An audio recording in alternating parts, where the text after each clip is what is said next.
Bom dia, boa tarde, boa noite, mancebos e mancebas.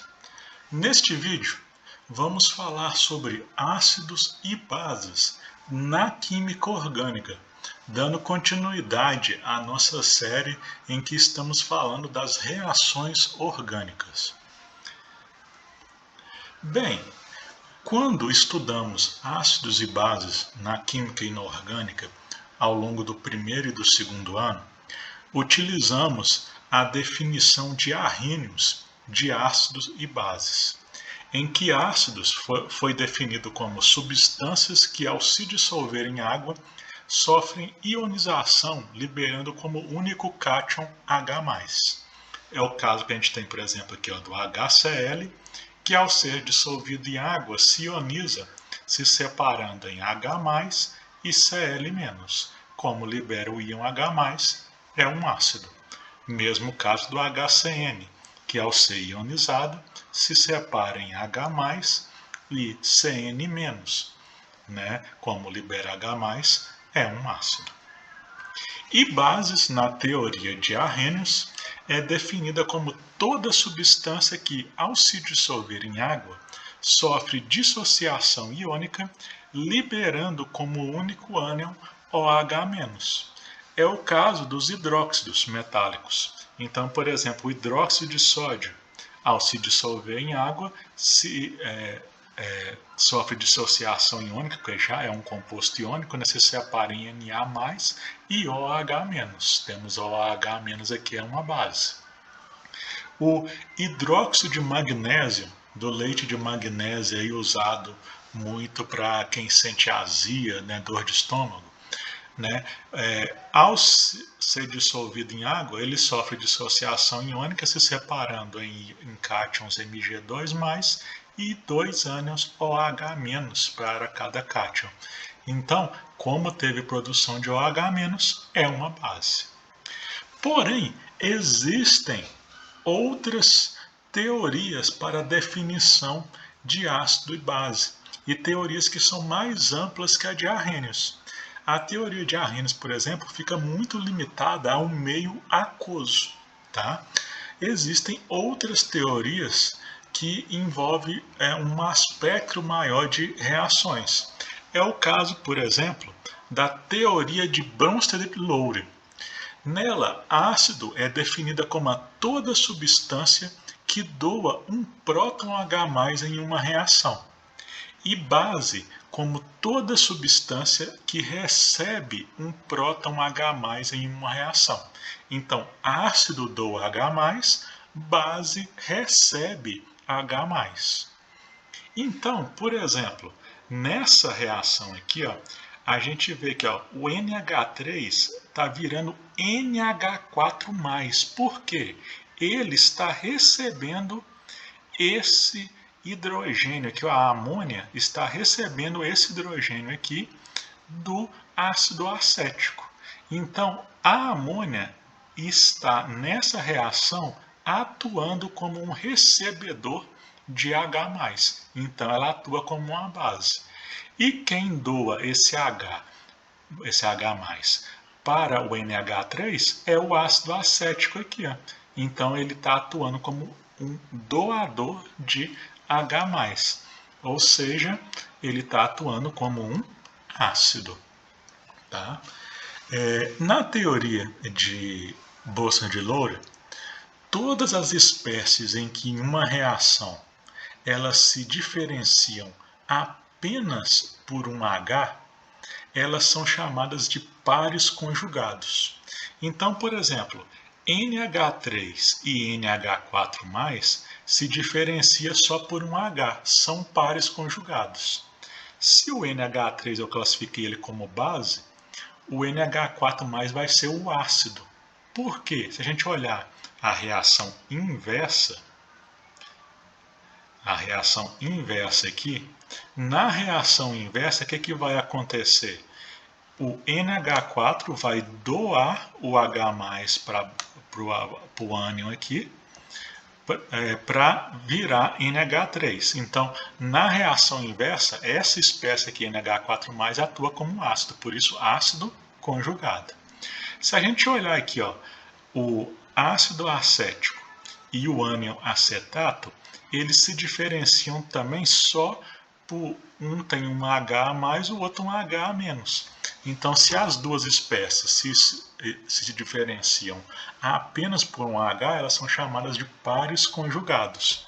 Se aqui essa espécie está atuando como ácido, a outra conjugada dela vai atuar como base na reação inversa. E isso fica bem claro aqui, porque na reação inversa, esse ânion receberia o H+. Tá?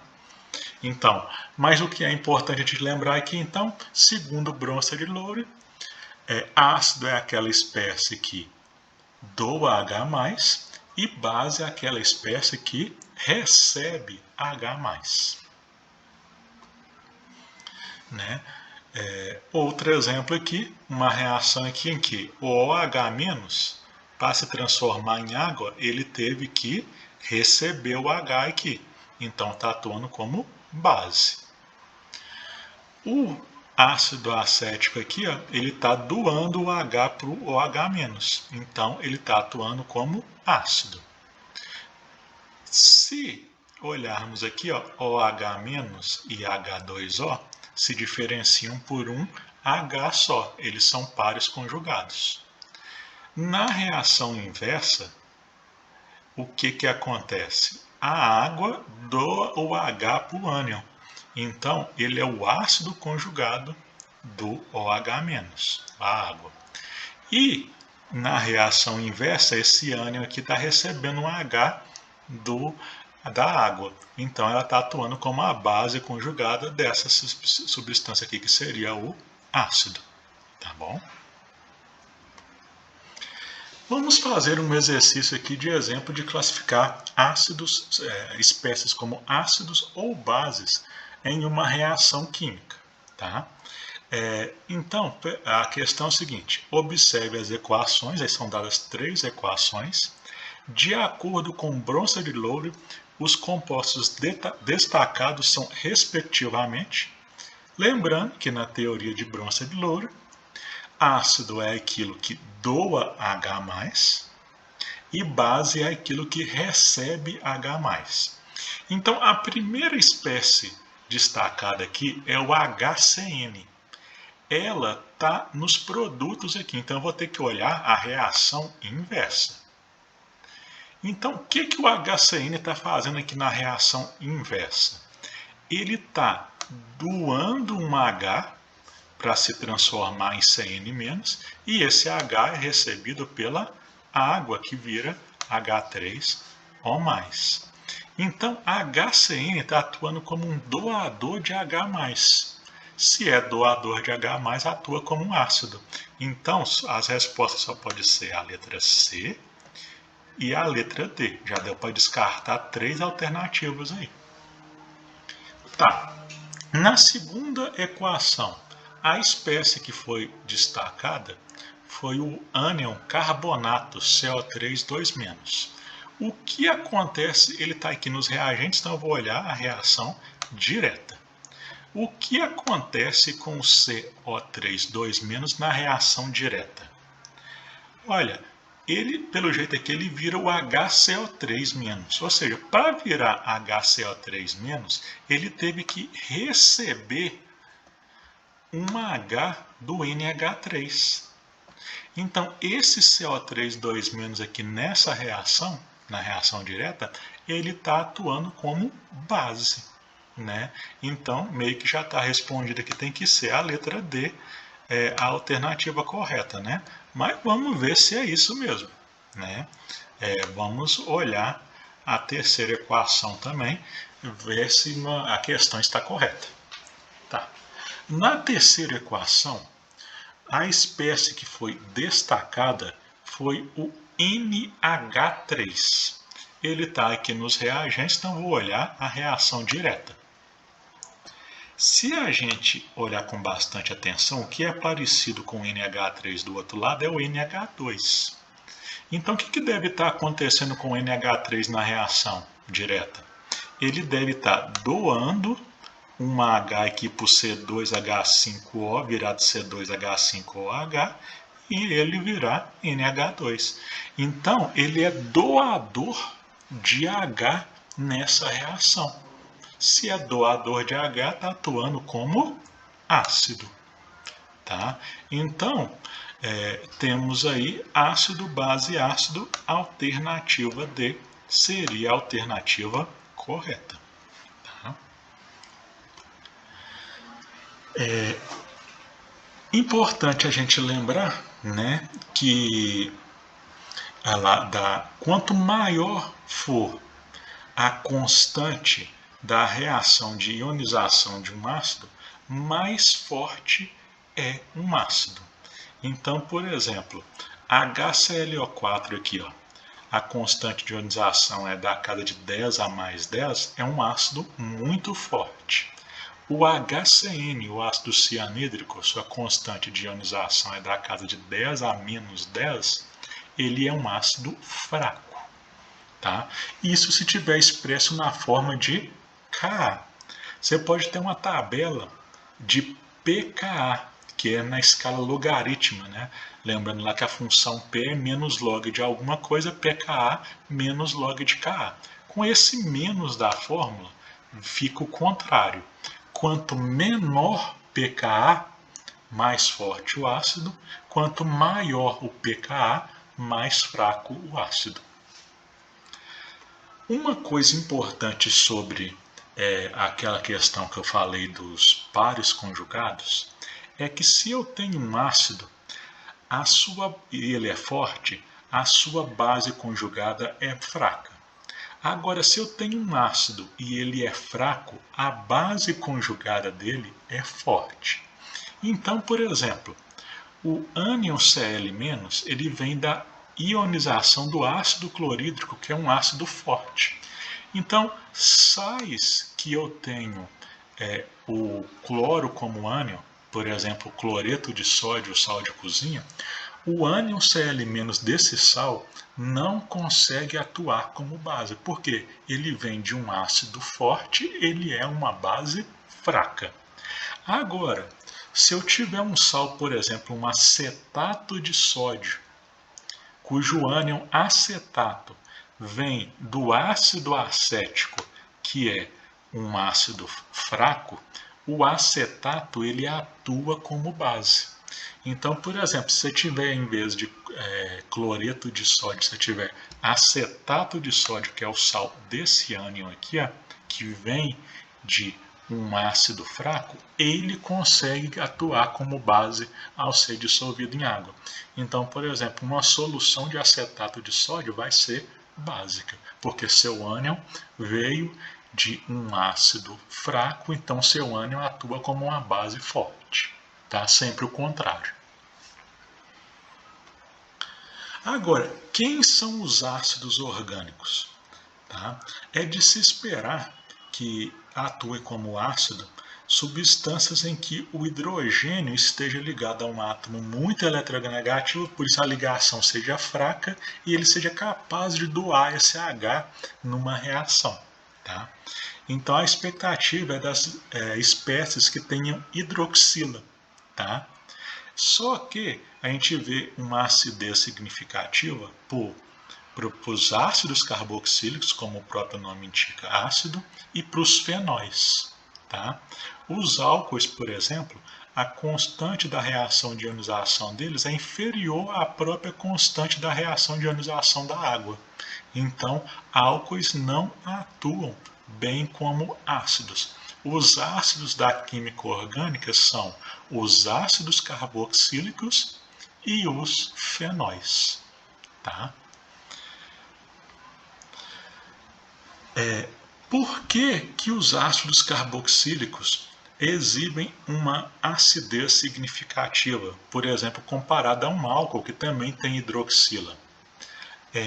A existência da dupla ligação aqui da grupo carboxila tão próximo ao oxigênio aqui da hidroxila, ela permite uma ressonância.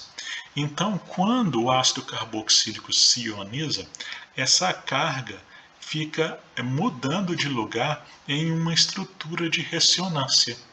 Isso gera uma maior estabilidade para a base conjugada, então maior chance do ácido se ionizar e se transformar na base conjugada. Esse é um dos motivos, uma forma de explicar.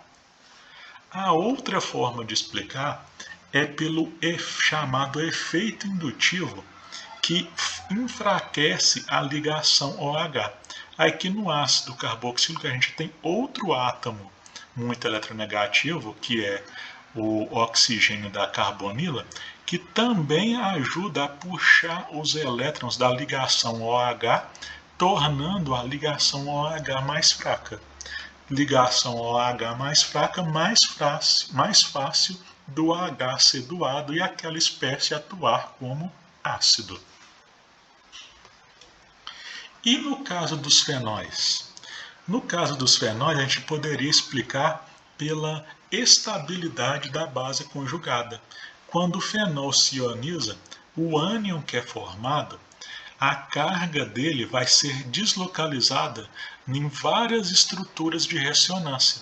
Essa carga, não estando posicionada num único local só, vai tornar aquela espécie mais estável.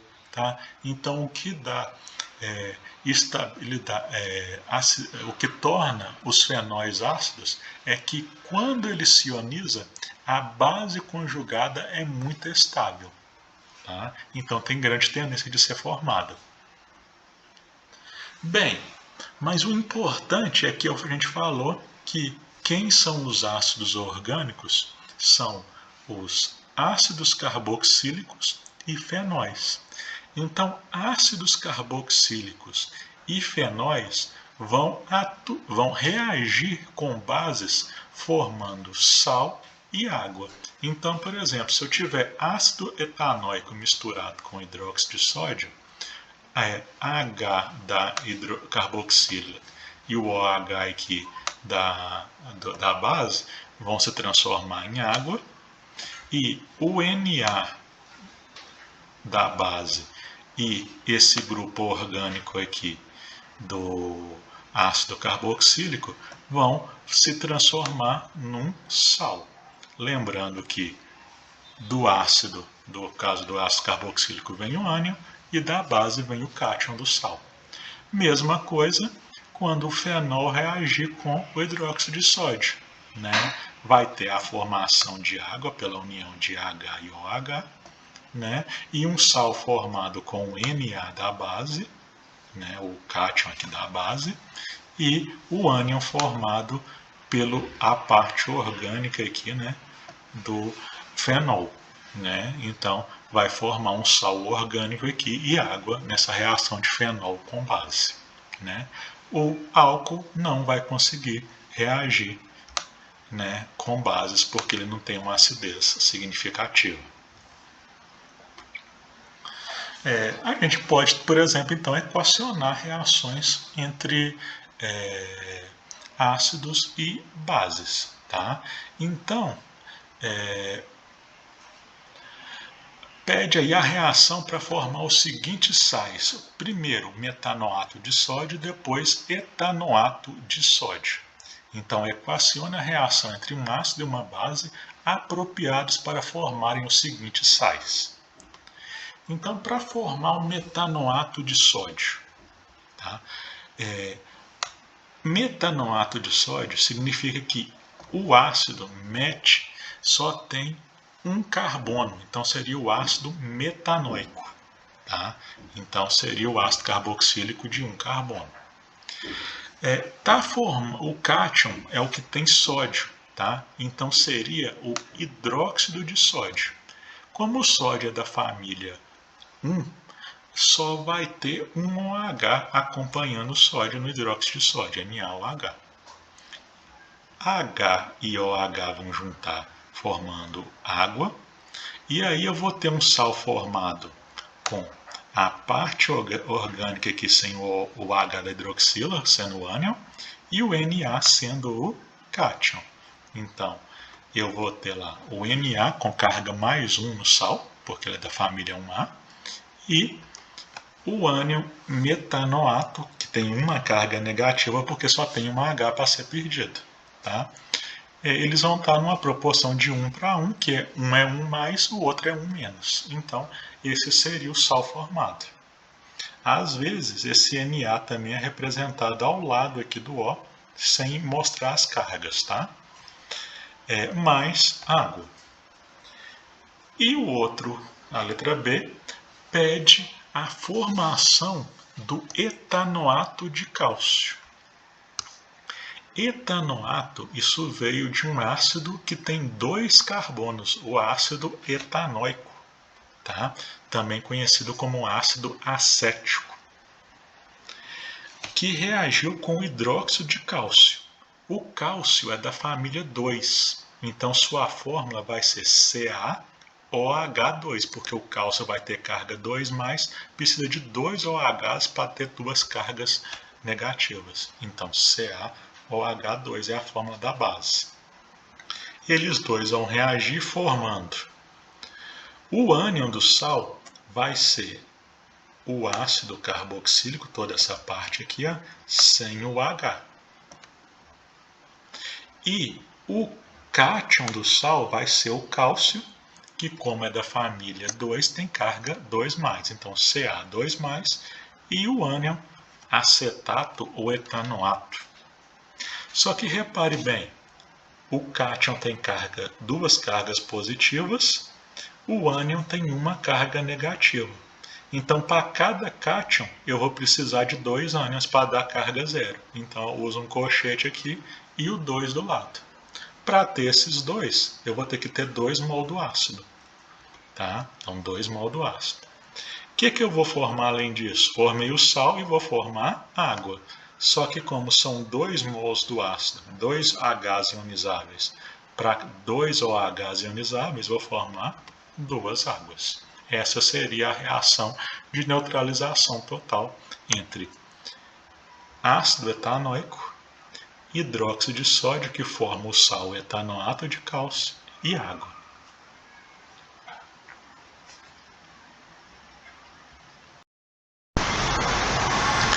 Dando continuidade, vamos fazer mais um exemplo aqui. No exercício diz o seguinte: o excesso de acidez gástrica pode levar à formação de feridas na parede do estômago, conhecida como úlceras. Vários fatores podem desencadear a úlcera gástrica, tais como a bactéria Helicobacter pylori, presente no trato gastrointestinal, o descontrole da bomba de prótons das células do estômago, entre outras coisas. Sais de bismuto podem ser utilizados no tratamento da úlcera gástrica. No estômago, os íons bismuto se ligam aos citratos, levando à formação de um muco protetor da parede estomacal. Considerando que no ânion acetato, etanoato de bismuto, há uma relação de 3:1 ânion-cátion, qual é o estado de oxidação do íon bismuto nesse composto? Estado de oxidação, gente, seria a carga. Tá? A gente viu aí no exercício anterior o ânion etanoato, o ânion acetato, com 1 carga negativa. Se você tem 3 deles, que está aqui como relação ânion-cátion de 3:1, 3 ânions, cada um com 1 carga negativa, esses 3 ânions vão resultar numa carga -3. Se você precisa de 1 cátion só para compensar esse -3 e dar um sal de carga neutra, é sinal que esse íon bismuto ele tem carga +3. Então, esse seria o estado de oxidação, a carga do bismuto nesse composto. Tudo isso intuição pelo enunciado, tá bom? Deduzido pelo enunciado, melhor que intuição a palavra, né? Aí, na letra B, pede para escrever a fórmula do etanoato de bismuto, tá? Etanoato, primeiro o bismuto tem 3 cargas positivas, que a gente deduziu na letra A. Etanoato, ácido etanóico, seria aquele com 2 carbonos. Só que o ânion etanoato seria o ácido etanoico sem o hidrogênio e com a carga negativa, né? Se o bismuto tem 3 cargas positivas, eu vou precisar de 3 etanoatos, porque cada um só tem uma carga negativa. Então, colchete e o 3 aqui para falar que ele repete 3 vezes para cada bismuto, tá? Agora, a outra pergunta é assim, ó. Sabendo que o ácido cítrico tem 3 carboxilas e que sua forma molecular é C6H8O7, escreva a forma do citrato de bismuto formado no estômago.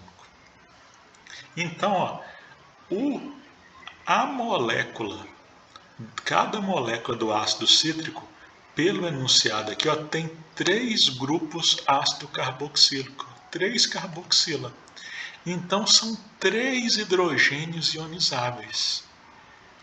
Se são 3 hidrogênios ionizáveis, quando ele perder esses 3 hidrogênios, ele vai formar um ânion de 3 cargas negativas. Então, vamos ter o bismuto com as 3 cargas positivas que a gente deduziu na letra A, e o ácido cítrico, ao ser totalmente ionizado, como ele tem 3 carboxila, ele vai perder 3 Hs e ficar com 3 cargas negativas. H8 perdeu 3 Hs, H5 e 3 cargas negativas, né? 3 mais 3 menos, eles vão existir na proporção aqui de 1 para 1 mesmo, não há necessidade aqui de fazer nenhum equilíbrio, né? Fizemos nosso exemplo 3 aqui. Exemplo 4. Uma das substâncias responsáveis pelo odor característico do suor humano é o ácido caproico ou hexanoico. Seu sal de sódio é praticamente inodoro por ser menos volátil. Em consequência dessa propriedade, em algumas formulações de talco, adiciona-se bicarbonato de sódio, também chamado de hidrogenocarbonato de sódio, para combater os odores da transpiração. Então, gente, o que está sendo contado no enunciado aqui é uma coisa interessante, tá?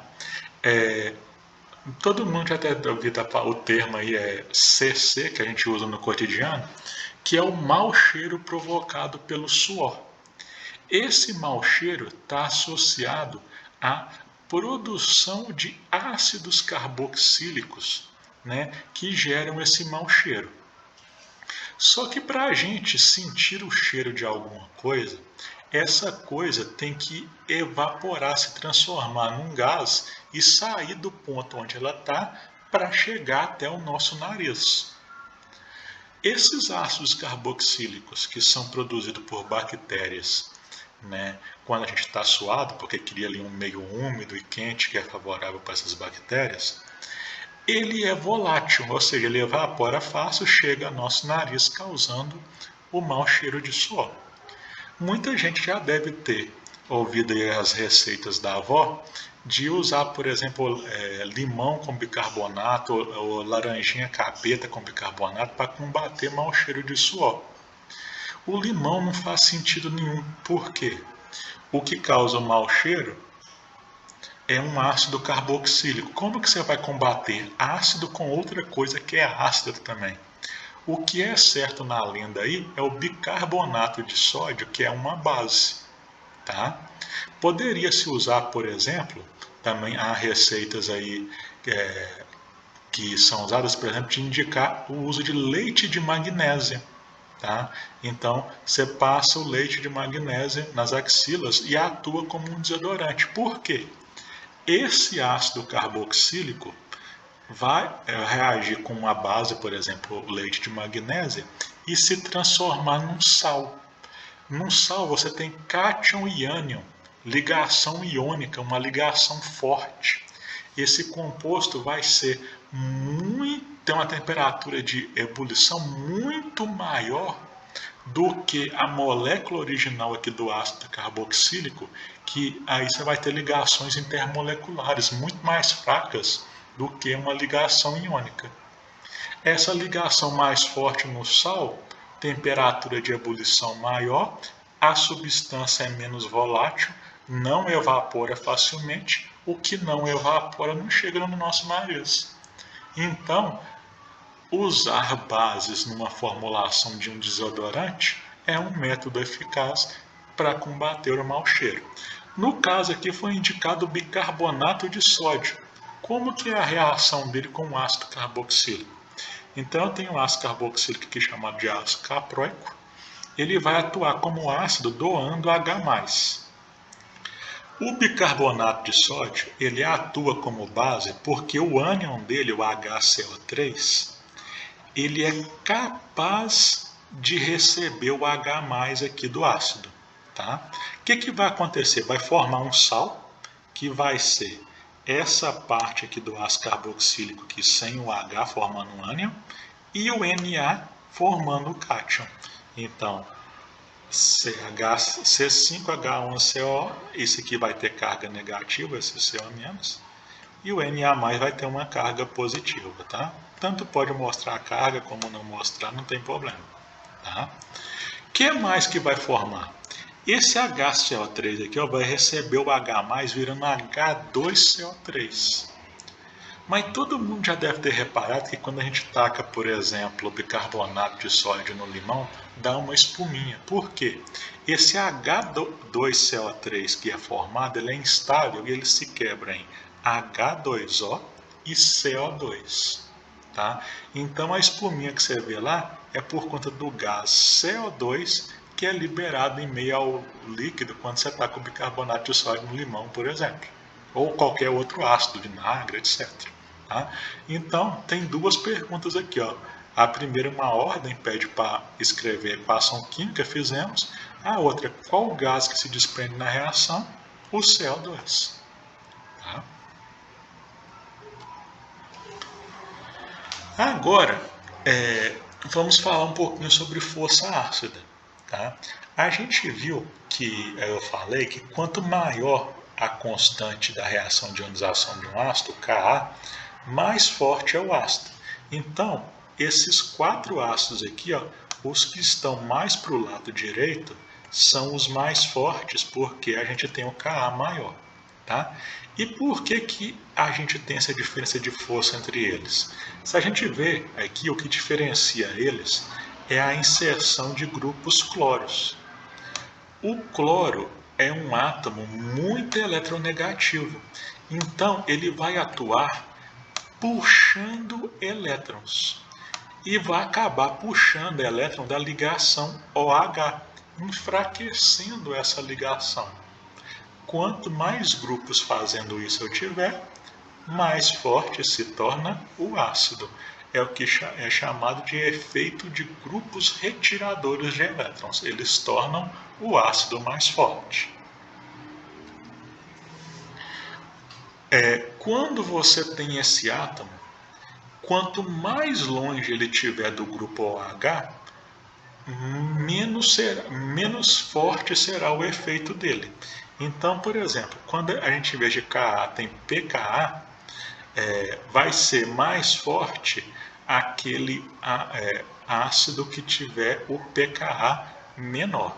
Então, comparando só os 3 últimos aqui, ó, os mais da esquerda são os mais fortes. Por quê? Nos da direita aqui, ó, o cloro está muito longe do OH para realizar seu efeito. À medida que ele vai se aproximando, o efeito dele de aumentar a acidez é maior. Né? Esse último que está tão longe, né, que o pKa dele é quase igual a do ácido equivalente aqui, que não tem um cloro. Tá bom?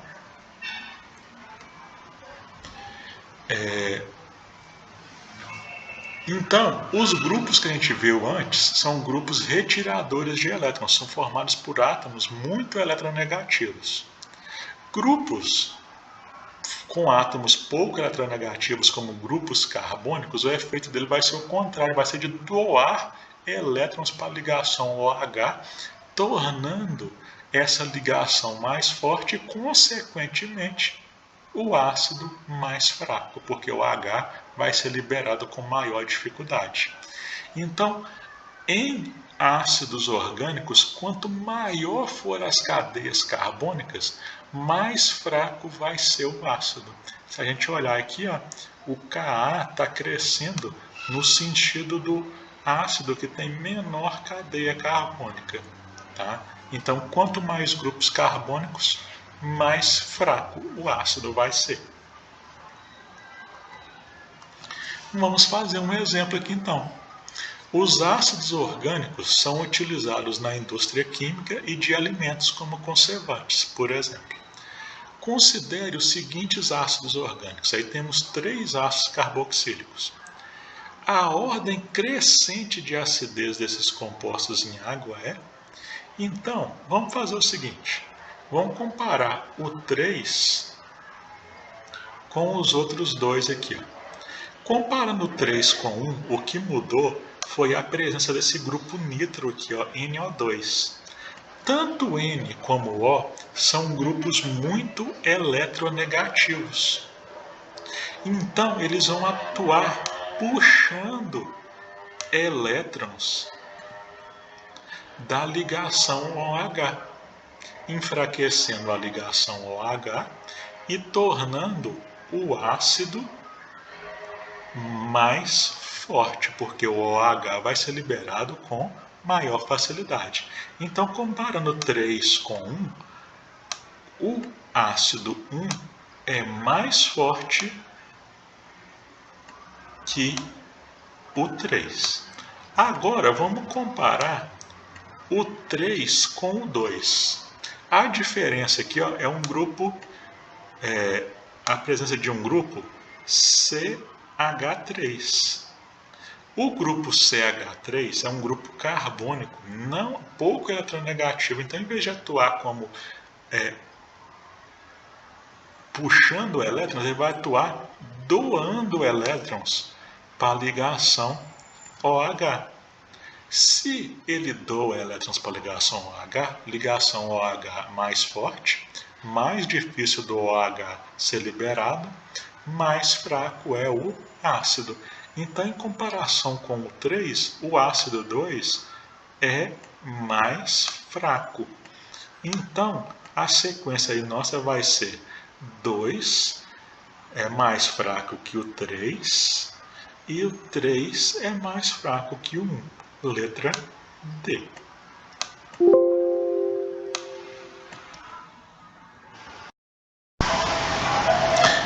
Bem, falamos dos ácidos da química orgânica, que são os ácidos carboxílicos e fenóis. Falta falar agora das bases. As bases na química orgânica serão as aminas, tá? Que serão parecidas com a base inorgânica amônia. Né? Então, aminas primárias, secundárias e terciárias atuarão como base. As aminas, tá? Elas atuam como base porque o par de elétrons livres do nitrogênio ele é capaz de receber o grupo H, né, se transformando aquele composto num cátion. Tá? As aminas alifáticas elas vão ser mais básicas, mais fortes, bases mais fortes do que as aromáticas, porque nas aminas aromáticas o par de elétrons do nitrogênio também entra na ressonância, ficando menos disponível para uma reação daquela amina como base. Tá? Além disso, grupos doadores de elétrons, como grupos carbônicos, vão deixar o nitrogênio mais rico em elétrons, né, aumentando a força da base. Então, se eu comparar uma amina primária com uma secundária, a secundária vai ser mais forte, constante basicidade maior. Comparando com uma terciária, a terciária que tem 3 grupos carbônicos será ainda um pouco mais forte. Tá? Então, quanto mais grupos doadores de elétrons eu tiver, mais forte se torna a base orgânica, o contrário lá do ácido. Agora, se os ácidos carboxílicos os fenóis, que são os ácidos orgânicos, reagem com bases formando sais, as aminas vão reagir com o ácido formando sal.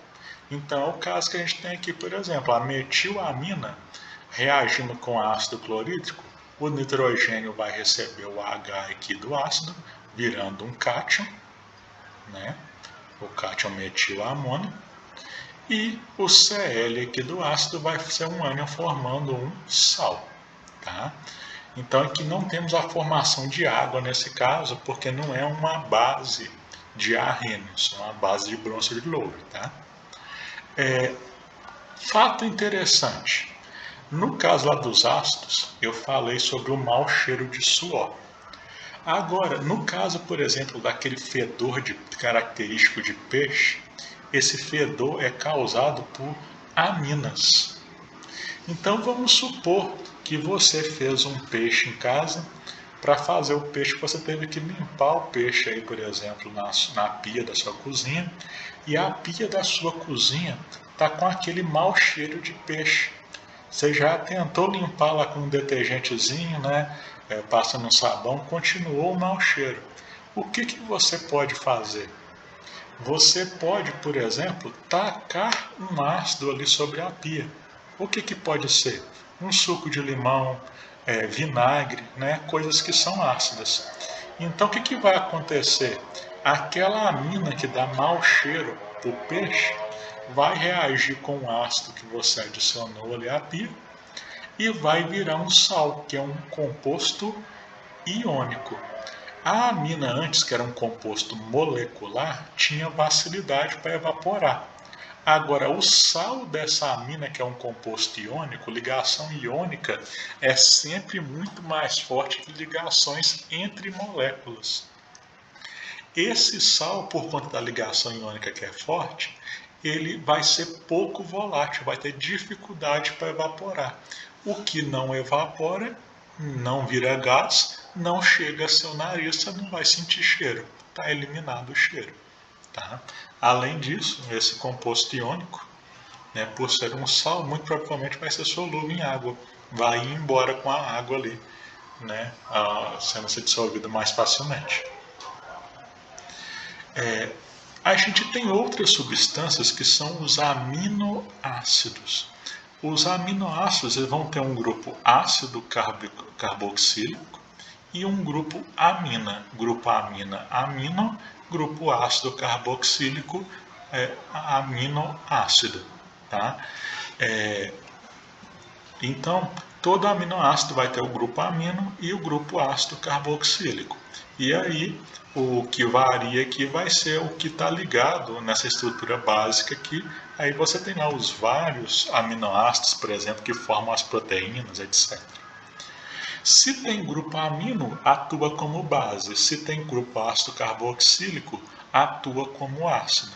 Então, os aminoácidos são caracterizados como substâncias anfóteras. Podem atuar como ácido, podem atuar como base. Tá? Então, se elas podem atuar como ácido, elas podem reagir com uma base formando sal e água. Então, aqui no caso, o ânion e o cátion formando sal e água. Ou podem reagir com um ácido formando sal e água. O caso aqui a amina vai formar o cátion, né? E o grupo Cl, formando só sal, né? Porque não é uma base de arrênios, é uma base de bronze de louro, tá bom? Então, fechamos então o nosso tratamento aí dos ácidos e bases em química orgânica. Em breve vamos falar de outras reações orgânicas, como as reações de esterificação, a reação de saponificação, a reação de transesterificação. Nesse tratamento, por exemplo, a gente vai descobrir como que é possível fazer um sabão misturando gordura com cinzas, ou como que é feito, por exemplo, o biodiesel. Tá? Então, até a próxima.